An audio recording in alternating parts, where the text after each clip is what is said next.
दिल मुंजी छो थी आई एडी चरी मुस्तफा जे पार दे प्या था हलो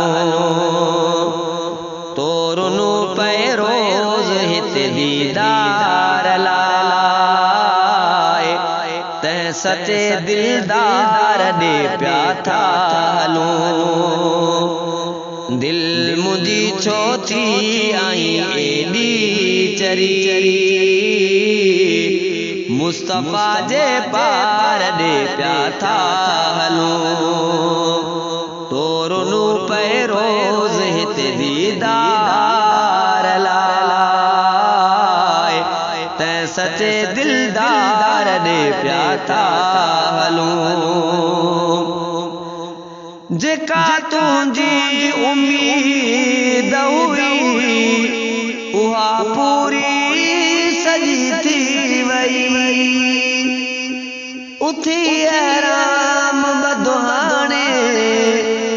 तुझी जण ईद अज थी वई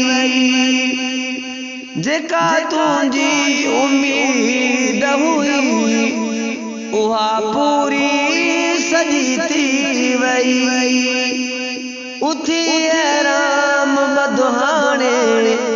तुझी जण ईद अज थी वई जे नमूने हू असांखे घुराए पियो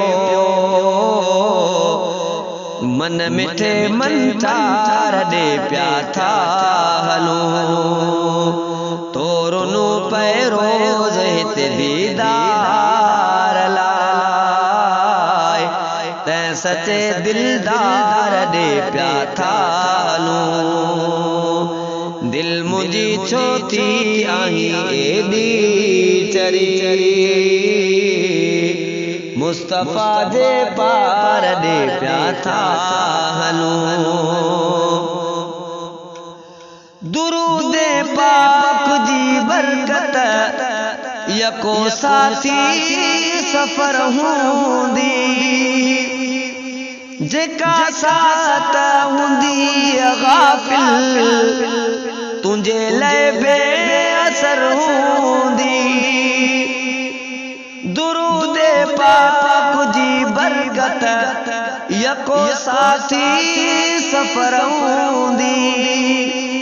जेका साथ हूंदी गाफिल तुझे ले बेअसर हूंदी बारगाहे मुस्तफा में वनी त ॾिस बेस्ट जी हुबकार दे प्या था हलो तोरुनु पे रोज हित दीदार लाए ते सचे दिलदार दे प्या था हलो दिल मुंजी छो थी आई एडी चरी मुस्तफा जे पार दे प्या था हलो फिक्र पंहिंजी बरात जो कबो नाहे कदे असलम शिफात मीर मुरसल जी जडे रखंदी चरी मुकदम फिक्र पंहिंजी बरात जो कबो नाहे कदे असलम शिफात मीर मुरसल जी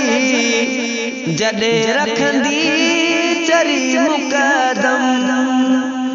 पई वसे रहमत संदी बरसात पोइ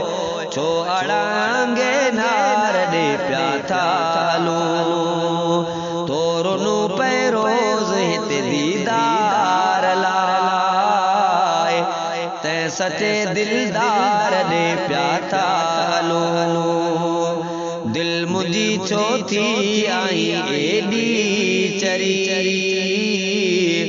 मुस्तफा जे पार दे प्या था हलो तोरुनु पे रोज हित दीदार ला सचे दिलदार ॾे पिया था।